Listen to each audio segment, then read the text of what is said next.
This series is named Organizing for Collective Power. All right. Thank you. I want to begin by centering this conversation. So, the first series was called Collaborative Resistance in Baltimore City. As a phase 2 of that series, we decided to go with organizing for collective power because while there is so much taking place in the city, we simply aren't organized enough to face it all. What that collective power needs to look like and can look like is often not expressed by the people. What that power looks like is being determined by the state. The same state that has all of the machinery, all of the militarized police, all of the surveillance equipment, all of the potential with that budget to do more than what they're doing. You might remember just 1 year ago that the police in Baltimore City went on, I'm not going to call it a killing spree, but they killed 3 Baltimore City residents in a span of less than 10 days. And the only thing that was offered in the wake of that was that they need to be better trained in mental health crises, which is yet again a turn to invest more money in the same police force that is brutalizing and terrorizing the population of Baltimore City. In one of those cases, it was already determined that there was no wrongdoing, so there were no charges filed against the officer, and he killed a 70-year-old woman in her home. What would collective power mean for the response of the community? Because the community does have an opinion and can weigh in on these issues, but that doesn't look like petitioning Ivan Bates. It doesn't look like writing a letter to the mayor as he continues to go on a massive positive press tour trying to get people to move to Wakanda because he wants to pimp Baltimore City out to the highest bidder or the newest gentrifier. It doesn't look like agreeing to the terms of internal colonialism and domestic fascism because you like the locale. Maybe you'll go to the Orioles game. Maybe you'll go see the Ravens play. There are people who've never participated in that version of the city because all they know is the occupation of the Baltimore City Police Department. They do know the sound of sirens. They do know the blinking lights. They do know that officers are going to congregate because they've congregated. When we talk about communities, people congregate in those communities. What does it do to congregate as police? They're not becoming part of the community when they do that. They're not occupying the community as members. They're paid to take up that space, and they're doing surveillance. They are viewing the population as combatants, and that is how they approach people. They are not doing wellness checks with guns on their hips. When you go to see your primary care physician, there's no gun. They're checking your wellness there. That's not what's happening when they dispatch officers to anyone's home. And yes, they'll send an ambulance, eventually. But the cops are arriving first. As we continue to discuss the need to organize for collective power, we are a collective. I'm a member of the Black Alliance of Peace. That's my collective. If you're a member of a church, you're in a collective. If you're a member of a family, you're in a collective. If you're a member of a union, you're in a collective. If you're not a member of a union, you're in a collective. You're just unorganized labor. But the fact remains that you are in multiple collectives. You live in a neighborhood, you attend school, you do anything other than live in total isolation, you are in a collective. But does that collective have any power? That's on the members of the collective to decide whether they're going to organize for that or concede that power. For too long, the decision to concede power hasn't been one. been wrestled away from the people using mechanisms and politicians and institutions that are not under the control of the people in the neighborhoods in which they're located. How many of us have power over Johns Hopkins University?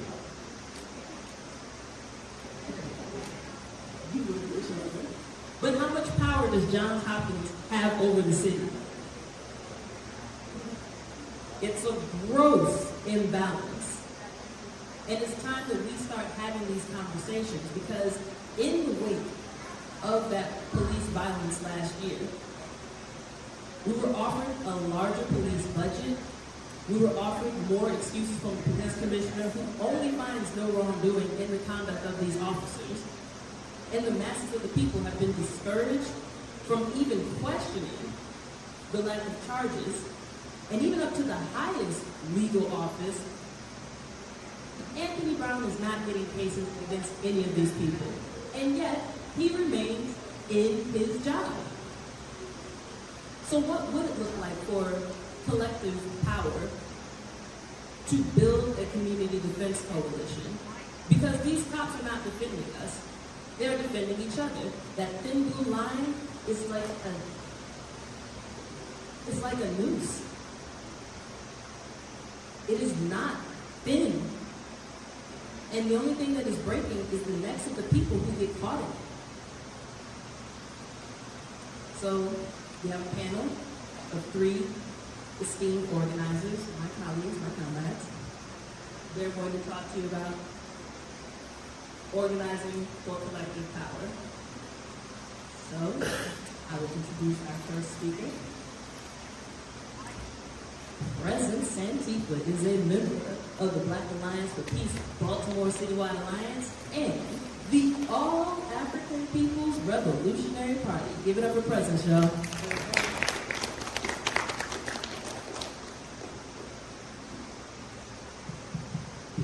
What's up, y'all? How you doing today? Alright, my name is President. I'm of the Black Alliance for Peace of the All-African People's Revolutionary Party, and yeah, I'm from Baltimore City. My family lives here. I live around McMitchen Street. My cousin cuts hair, so I have a lot of deep roots in Baltimore City. So today I just want to give a little analysis on why we need to have a community-based struggle, and just to break down some of this and some of these ideas that this city is here for us in any way, shape, or form. I think that as a member of Black Alliance for Peace, we understand that our mission is to recapture the Black Radical Peace tradition. Through years of warfare on our people, through the COINTEL program, through these liberal politics and neoliberalism, we have really fallen away and strayed from a lot of these politics. If you look at Baltimore City in 2026, there's this idea that Baltimore City is going through some sort of revival. Just like my comrade Sister Sheena said, Mayor Scott has been saying this is some sort of Wakanda, but all my people living in Upton, in Sandtown, Winchester, no, that's simply not true. So I want to show today how the issues in Baltimore City are not only interconnected to one another. I think that this city seeks to address these things as individual issues, from healthcare to policing, as though they are not connected, and not only that, they have a long history. So today I want to start with the housing crisis. So all over the West, we see abandoned buildings. We see a lot of people struggling to find apartments and pay their rent. We see a lot of dilapidated houses, but this has been going on intentionally by the city for decades now. Going all the way back to the 1950s from urban renewal. If y'all know about the Highway to Nowhere, there were many organizations in Baltimore City organized to stop that. That displaced thousands of people.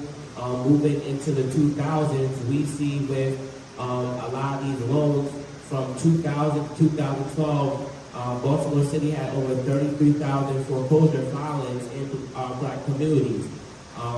We know that banks such as Wells Fargo has called these ghetto loans. So we have seen a lot of dispossession in our community with a long history. While they try to make it seem like these are abandoned houses, these are people that have been forced out, displaced, and kicked out. And while at the same time they're making space for gentrification, talking about their renewing and reviving these communities, this is a part of the colonist scheme to take away land that we had that we were on. This is a form of dispossession. At the same time, we see, if you look at the healthcare system, there's glaring contradictions in that.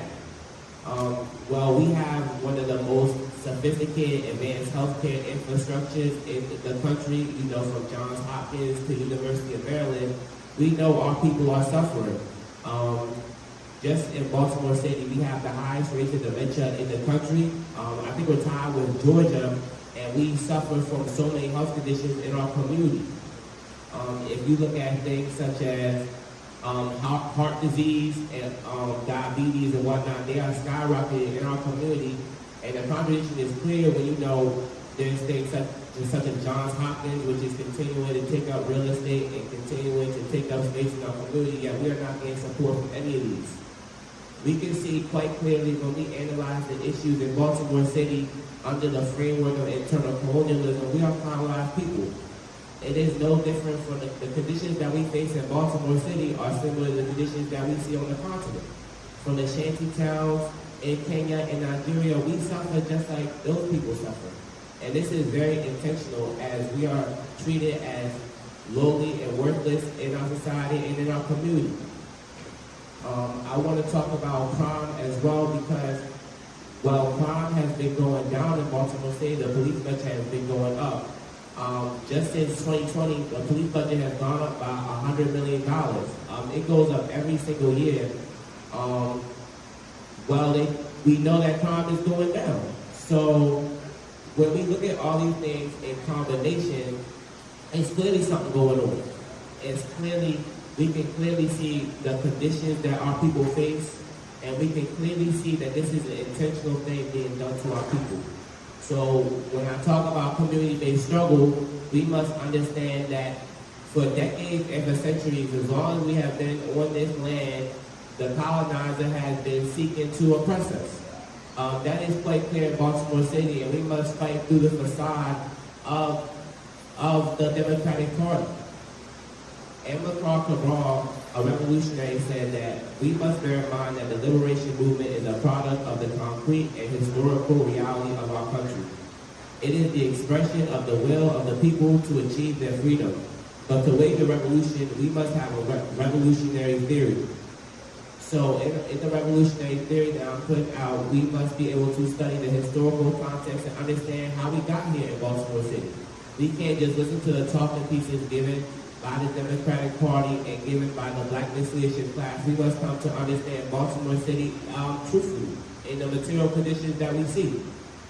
So when I think about community-based struggle, I think about removing ourselves from the narratives and being able to come to understand these conditions for ourselves. We can't allow for people to tell us what is going on in Baltimore City. We cannot allow for that to happen anymore. When I think about community-based struggle, I think about the importance of political education. A lot of the things in Baltimore City, a lot of people don't know. A lot of what we do at Black Alliance for Peace is outreach and canvassing in the neighborhoods.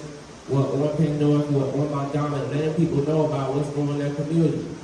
The city has been very quiet about the cop city that they're trying to build, the $330 million police facility on Coppin State University, which is being built directly against the people. A lot of people do not know about the $1 billion jail that's being built downtown. And when these things are brought to the people, they are realizing that this city has no intention in helping them in their conditions with their housing. They realize that this city has no intention in changing because this city is not for the people. This city is to contain and control the African people, just like they do in the internal colonies all across the state and all across the country. So, yeah, we do a lot of work to, make sure people are aware of the material conditions that we see in Baltimore City. And, I'm going to yield there. Thank you.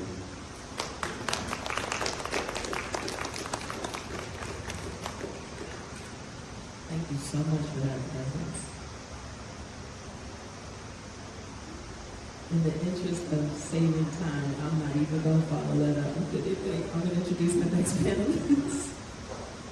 Our next panelist has been a member of many organizations, but most notably, he was a really big deal in that All African People's Revolutionary Party, serving for over 50 years. So please give it up for that. He also represents the All African People's Revolutionary Party on the coordinating committee of the Black Alliance for Peace. And he is an artist and cultural worker. Please give it up for Mr. Rafiki Morris.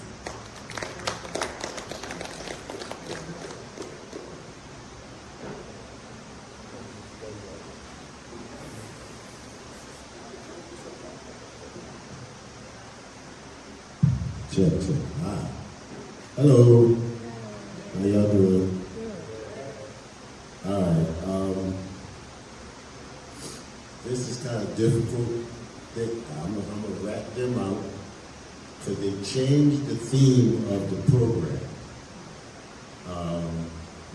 Initially, they were talking about intergenerational struggle, and I think some kind of way, maybe it had something to do with Erica, but they got wind of the fact that I had a big problem with that theme because I felt like the people who put it forward thought that intergenerational struggle was the struggle between generations against the enemy, when in fact intergenerational struggle is the struggle between the various generations and is a product of the activity of our enemy, who wants to divide the young from the old, the male from the female, and basically practice this divide and conquer approach to controlling our people. So I'm going to try to mix elements of that analysis with my discussion here today.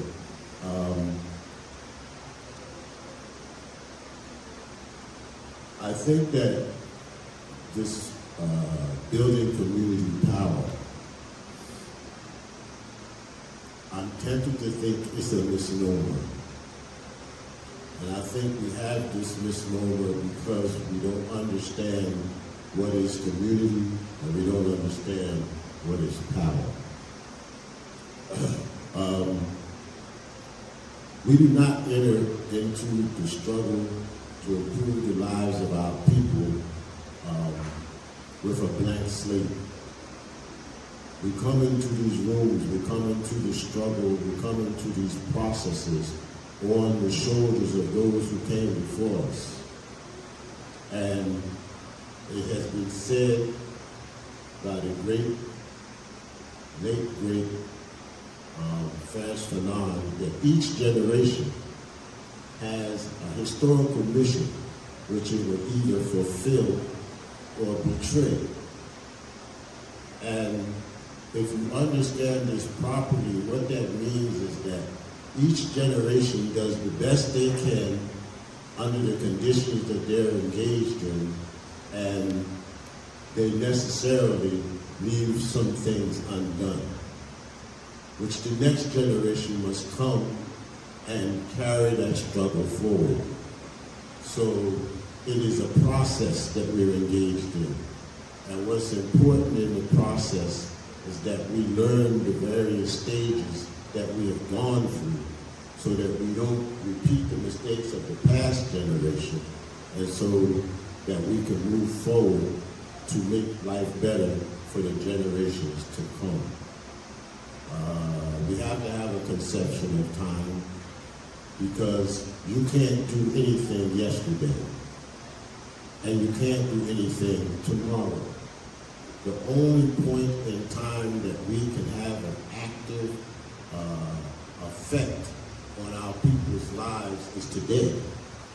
So the question becomes, what do we do today to continue the struggles that were waged yesterday to make life better for those who are coming tomorrow? And so I want to try and give a brief explanation of my party and our analysis how we've come to the conclusions that we have come to, and what we understand needs to be done in order to actually achieve the objectives that we have set for ourselves. I will start with the simple statement, and I don't think it can be challenged, though some may try, and that is, we are African people. We did not choose to come here. This is not our land, and our struggle is connected to the struggle of our people everywhere. I think this is a fundamental understanding, because if you don't know who you are, you don't know who your friends are, and you don't know who your enemies are. And if you don't know those two things, you cannot wage an effective struggle.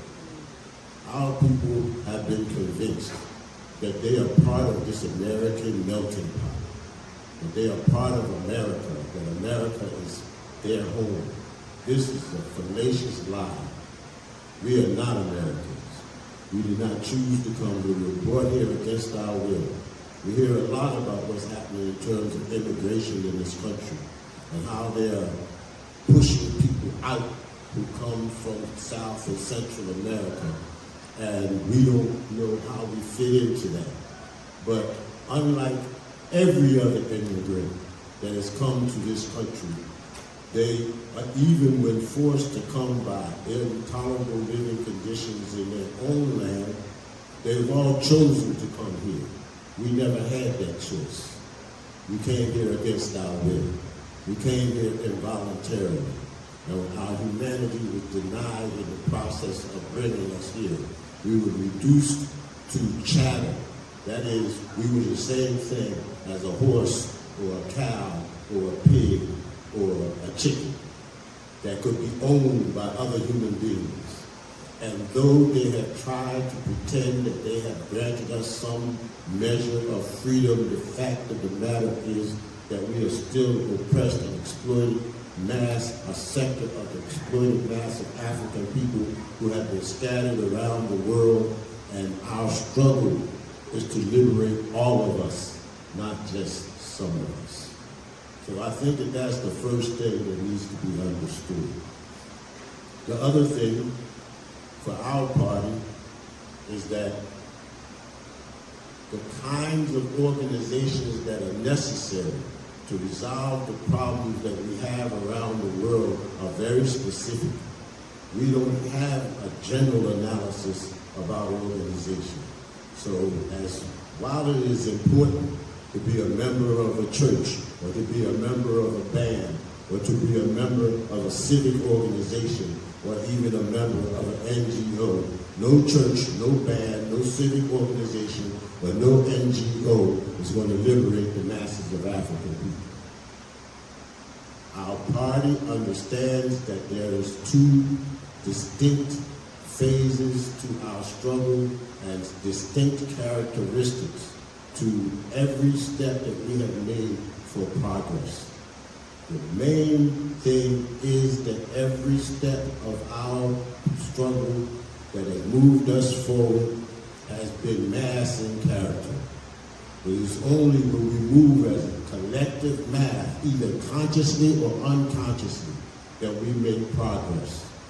And that progress, the movement of that collective mass, in order to achieve anything, especially in the United States, is always accompanied by the spilling of our blood.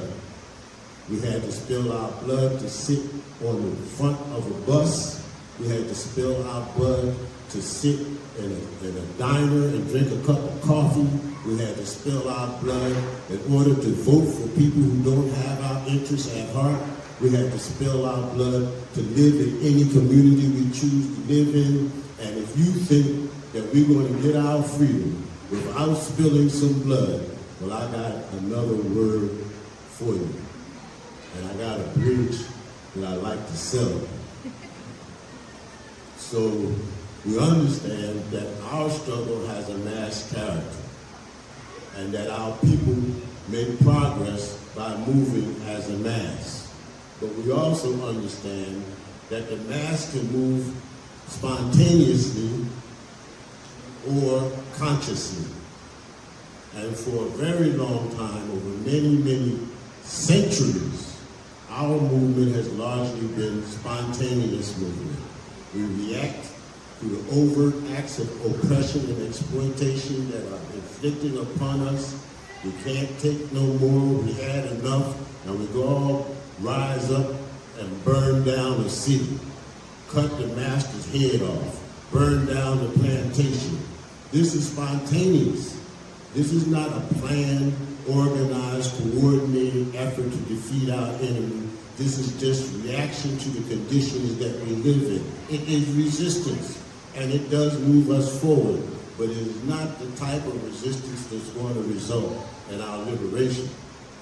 The only type of resistance that's going to result in our liberation is that resistance which is directly related to the conscious assessment of the material and immaterial conditions that we face, and the organized collective mass action. So mass movements will not free the people. But you can't free the people without a mass movement. The kind of struggle, the kind of organization we need in order to free our people is a mass party.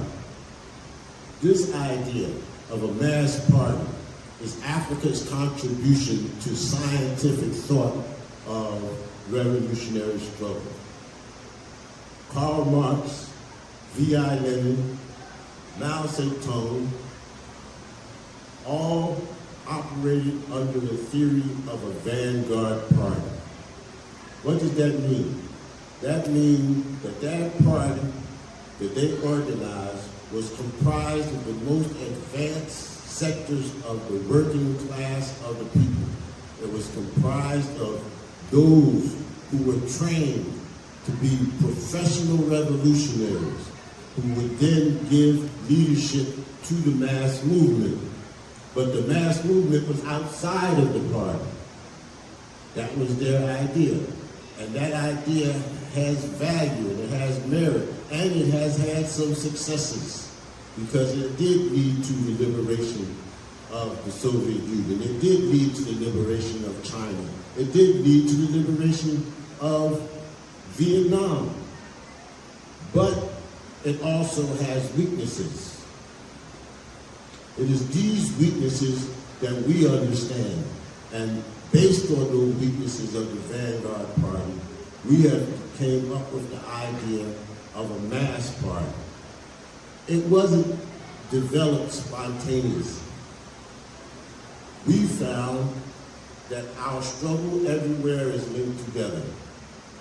So when Rosa Parks chose to sit on the front of the bus in Montgomery, Alabama, and refused to give up her seat to white folks, at the same time, Africans in Ghana, Africans in Algeria, Africans in Guinea, Africans in the Caribbean were choosing to stand up against the same enemy. She didn't know that by sitting down, she was part of a struggle that was taking place all over the world. She didn't know that when she refused to comply with the orders of the Montgomery Police Department to go to the back of the bus, she was doing the same thing as the people of Guinea who decided to vote no to French colonialism. These things are connected. These things are interconnected. They're all a part of the same struggle. In 1945, I'm a Pan-Africanist. So we are fighting for a specific objective. You know, in order to be free, you gotta have some land, right? And the reason you gotta have some land is because you need resources in order to provide for the needs of your people, right? So the struggle for land is part and parcel of the struggle to liberate the people.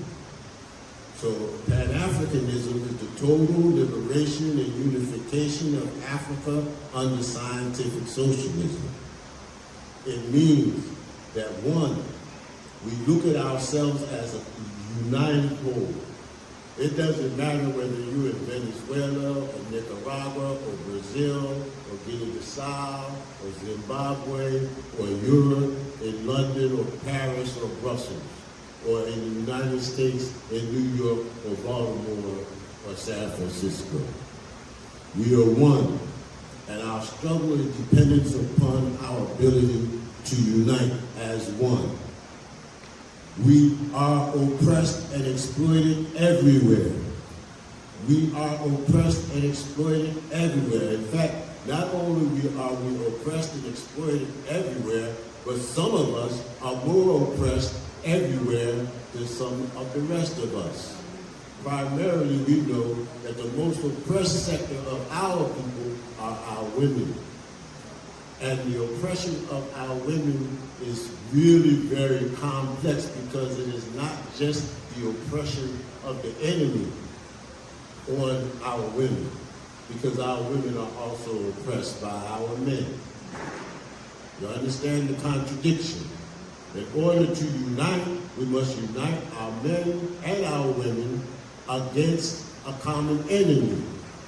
So the struggle for the liberation of the people, first and foremost, means the ending of the oppression of our women by our men in order to create a united force that's capable of defeating our enemies. We must have absolute and total liberation, not of Africans in one place, but Africans in every place.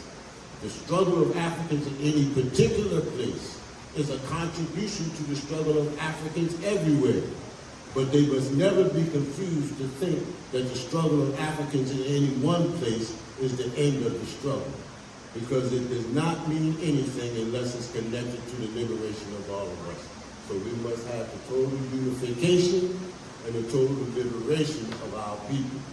There are only two economic systems in this world, capitalism and socialism.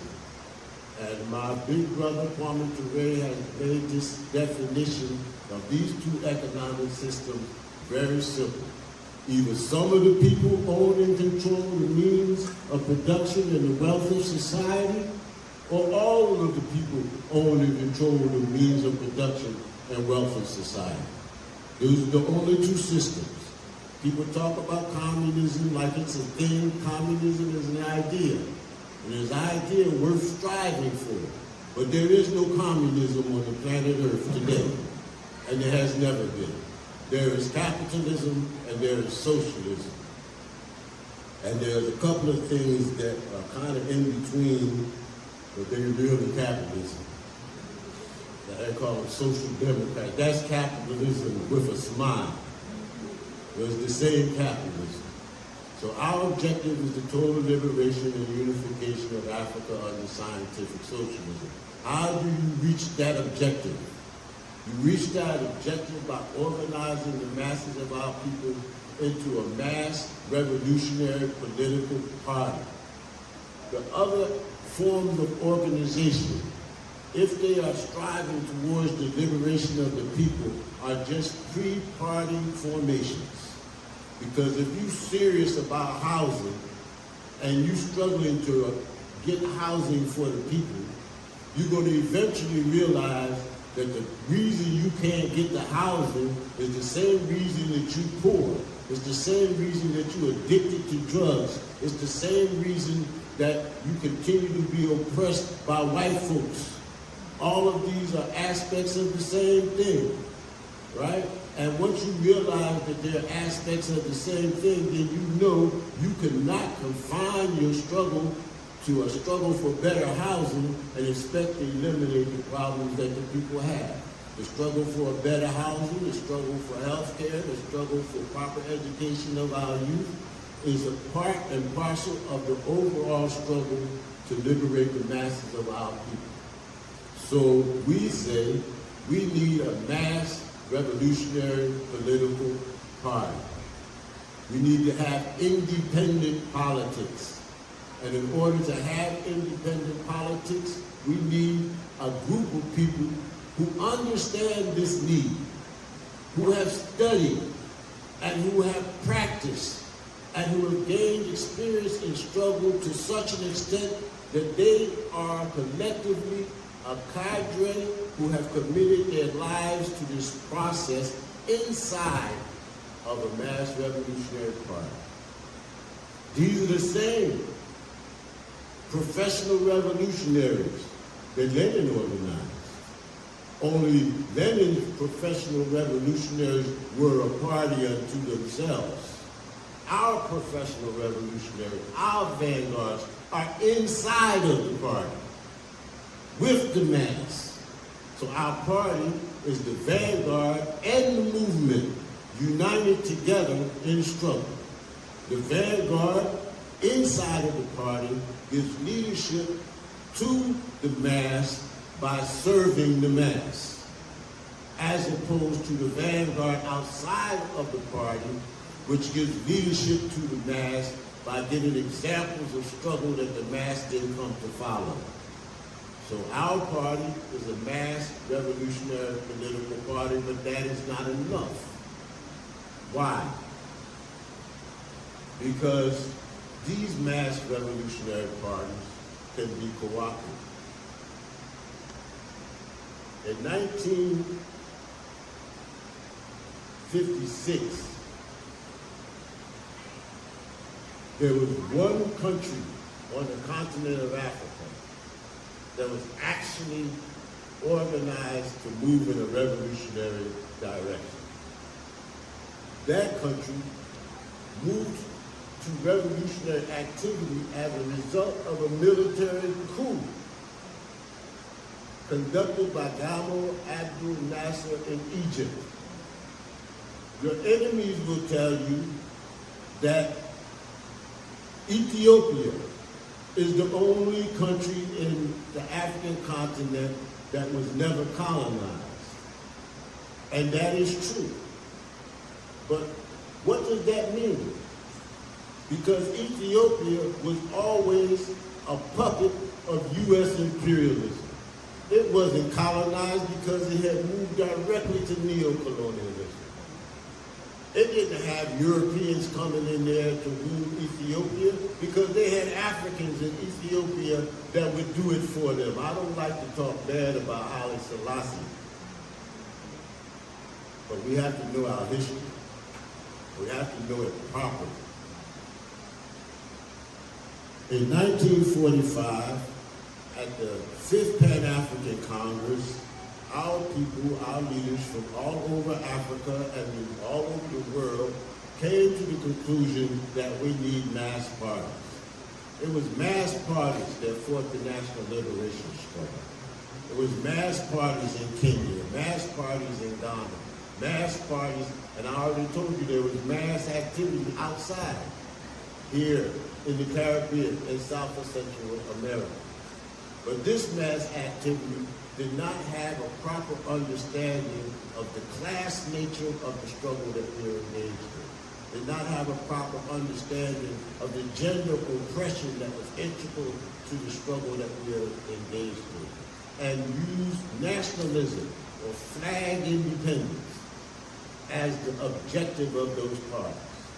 So between 1957 and 1961, when they murdered Patrice Lumumba, over 2/3 of the African continent got independence. But none of them, well, some of them, but most of them was not independent at all.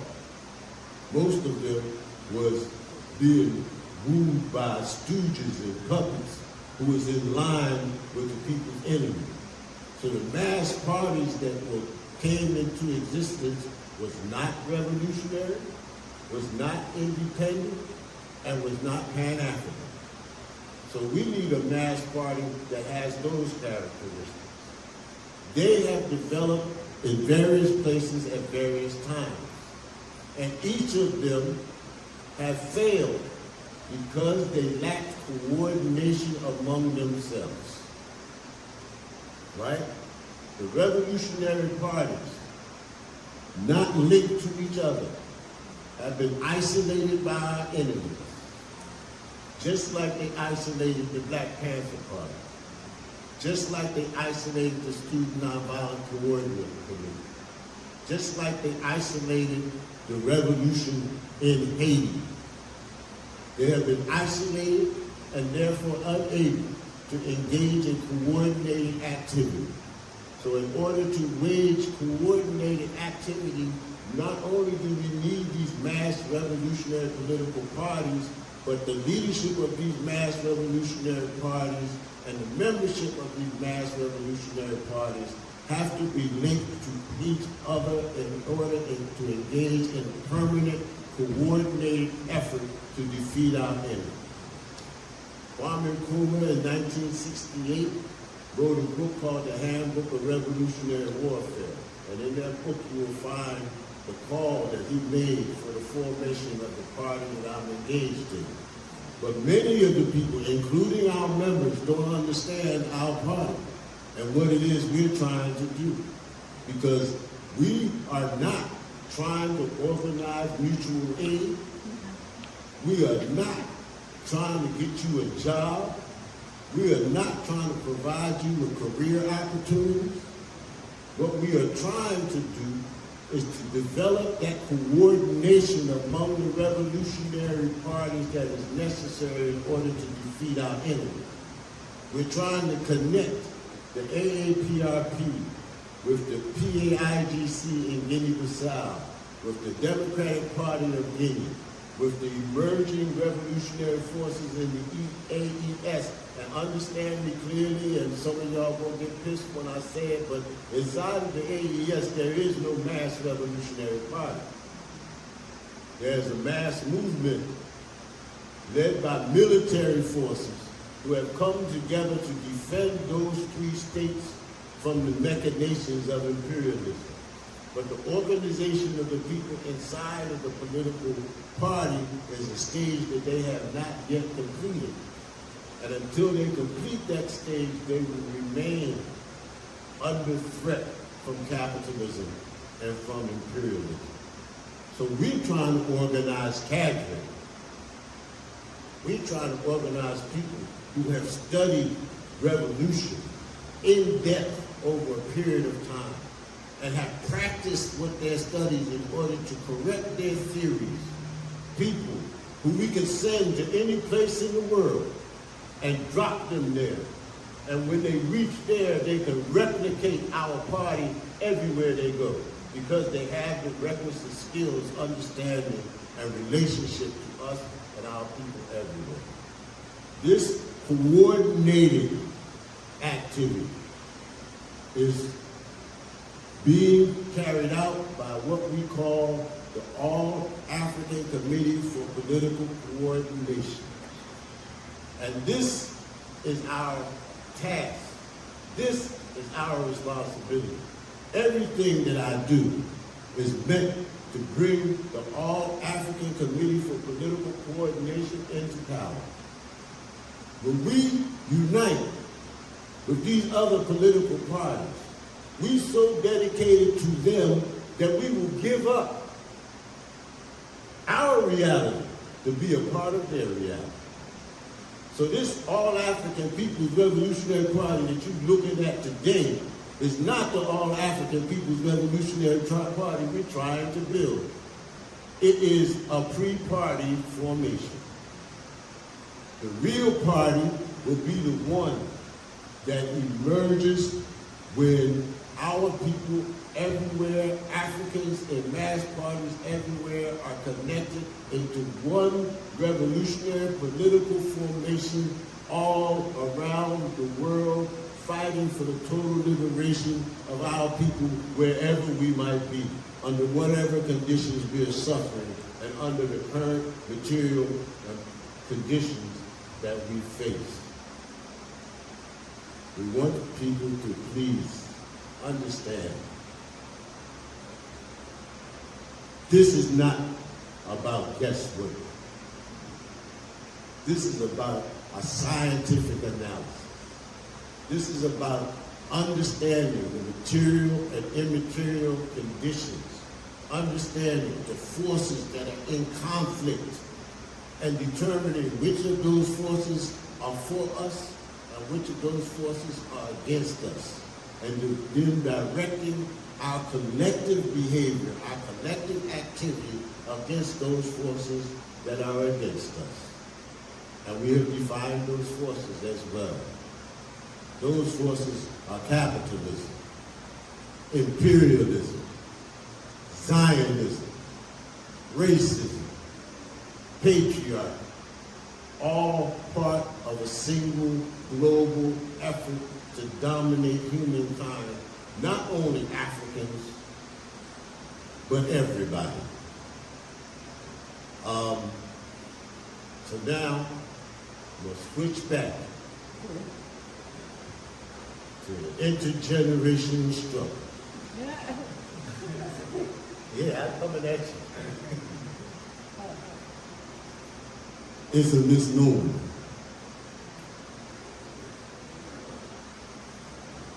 The children cannot exist without their older siblings, right? The older siblings cannot exist without their parents. And the parents are intimately connected to their grandparents, and that is the process. They do not live in different points in time. So there's no youth over here and students over there and adults over here, each engaged in separate aspects of a struggle. We do not exist like that. The youth, the students, the youth, the mass of the people, we all occupy the same space at the same time, and we all have the same enemy. Now, it is true that from generation to generation, the forms of struggle change. Because when I joined the struggle, there wasn't no such thing as social media. We had pieces of paper we used to pass out, right? But the struggle is the same. As the tools may change because of the developing technology. The tools also change because our understanding changes, our consciousness changes. So in order to keep us from reaching where we need to go, they tell us about intergenerational struggle. The youth struggling against the old people. They used to have a term for that. They called it a generation gap. But there can be no gap between me and my mother, and there can be no gap between me and my children. The liberation of my children, the liberation of my mother, the liberation of me is the same liberation. And when they put a gap in between us, that means that the lessons that my generation has learned are not being passed on to the next generation. So they have to repeat the mistakes that we made because they don't know their history. They don't know who they are, and they don't understand the relationship of the generations. There needs to be intergenerational cooperation, and that intergenerational cooperation needs to be to coordinate intergenerational activity in opposition to our enemies. We have to be careful with these terminologies. We can't go by what they tell us. When we was coming up, they called us baby boomers. That was the name they gave to my generation. Somewhere along the way, they decided that instead of giving us names, they were going to give us letters. I remember the first letter was Generation X. I used to call them Generation Next, because you ain't X nothing. You just the next iteration of your people. Now they have moved to Generation Z. And I think y'all should really, really rise up in rejection of Generation Z. Because I'm not really smart, but I do know the alphabet, and Z is the last letter in the alphabet. So that means you the last generation? Is that what it means to be in Generation Z? I don't know. But I think we need to define our terms for ourselves and not let our enemies define the terms we use to describe ourselves. The number one weapon of our enemy is confusion in your mind. The number one weapon in the enemy is confusion in your mind. And the number one contradiction of revolutionary forces is isolation. When we get isolated from one another, so you don't know what's happening over there, then the people over there are in serious trouble. So we have to fight against this confusion of our mind, and we have to fight against the isolation of our revolutionary forces. We don't do this. We have, right here in the United States, we have political prisoners who've been in jail for 30, 40, and 50 years. And I guarantee you, most of us have not done a damn thing in support of those political prisoners. These are people who picked up a gun and went to war for you and got caught, which means they wasn't that good at fighting, but they got caught. Then some of them didn't get caught. You never heard of them, but they ain't out here running their mouth. But the ones that got caught and sitting in jail, and we ain't did nothing for them, they are isolated. So we have a responsibility to them. And I'm just saying that to say that the revolutionary process is contingent upon two key elements. And they are combined in a single phrase. That is political education. People think that political education is reading books. If I read all these books, I become politically educated. But that's not it. Reading the books is part of it. That's the education part. But the political part of that is action. It's doing. It's involvement. It's engagement with the masses of your people. That's the politics connected to the education. And your understanding of what to do is on the other side of that political education. Right? So if you acting without studying, you'll never get to the other side or understand what you should do. And if you do it, and if you study it without acting, you're never going to get to the other side.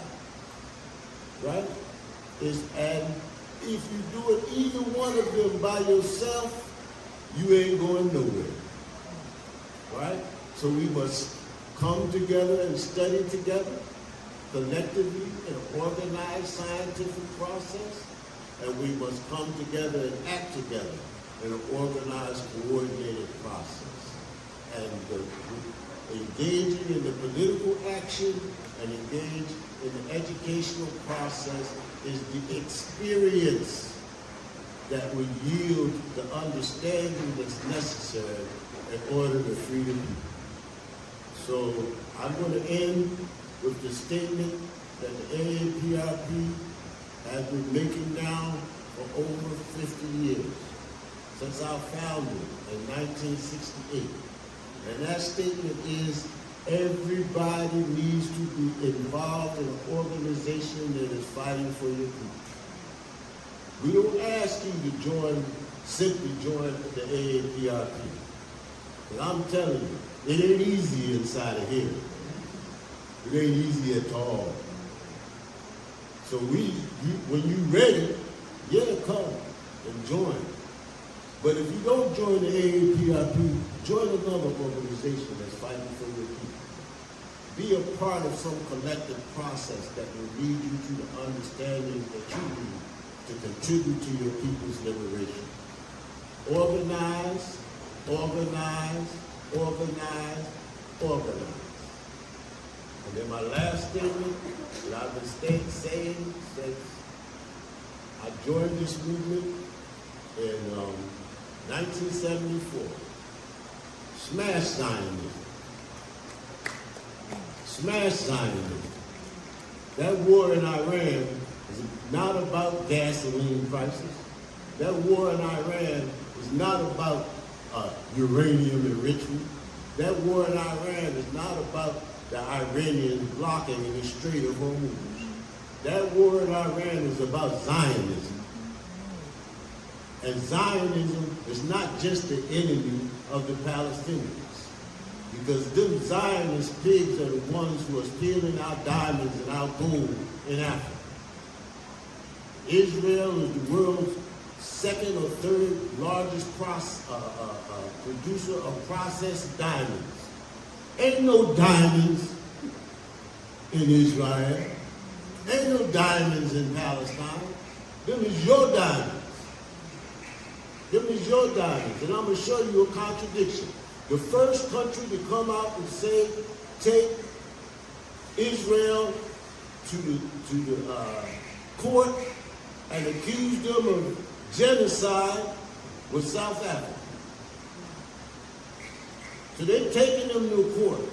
They accused them of being genocide, of engaging in genocide.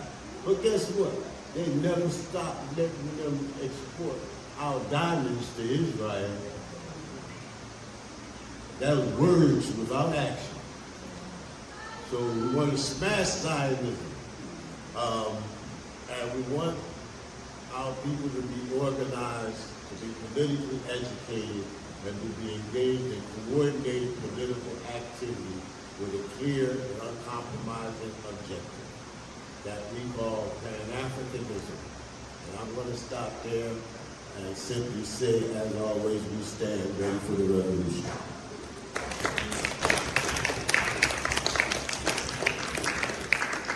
Thank you, Rafiki.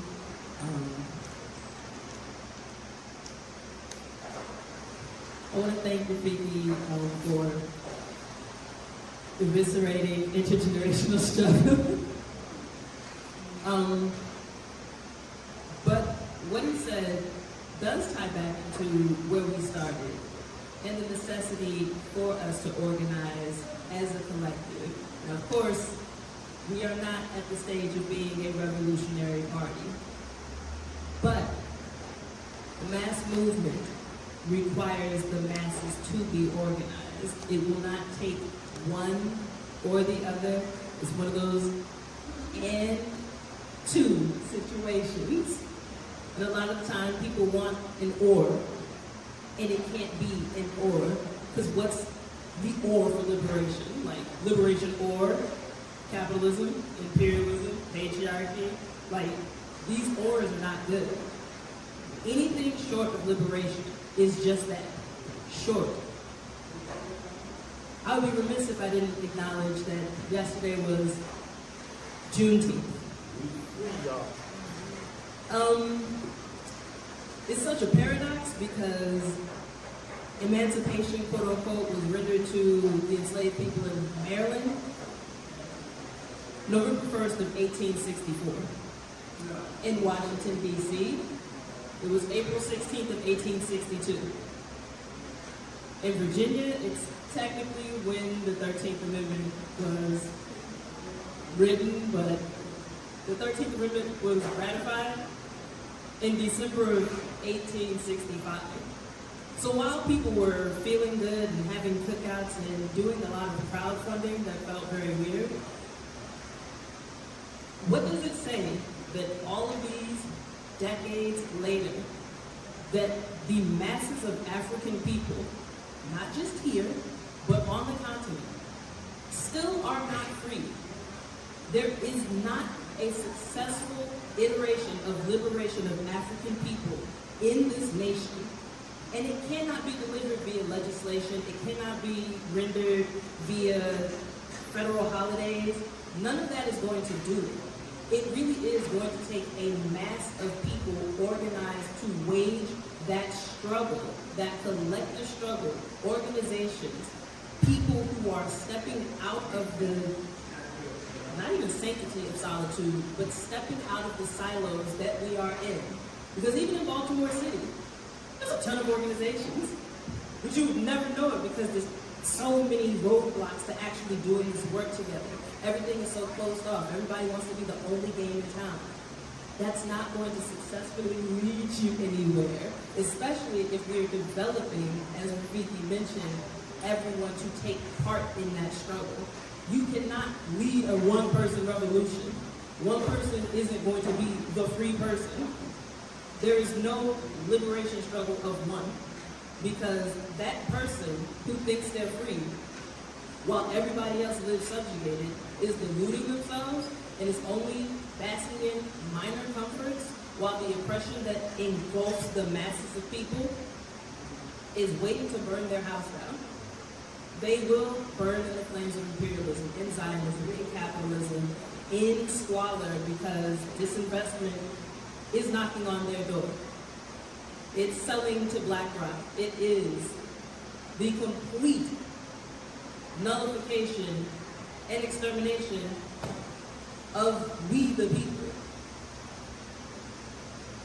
So I do have to close this portion out in this room. We are going to move out of the sanctuary. We do have refreshments, and there will be breakout groups. So you will be sat in a group, and there will be questions for your group, because I don't think I can ask any more questions to Vicky. He seems to have a lot to answer. So thank you all so much, and I will see you in the next room.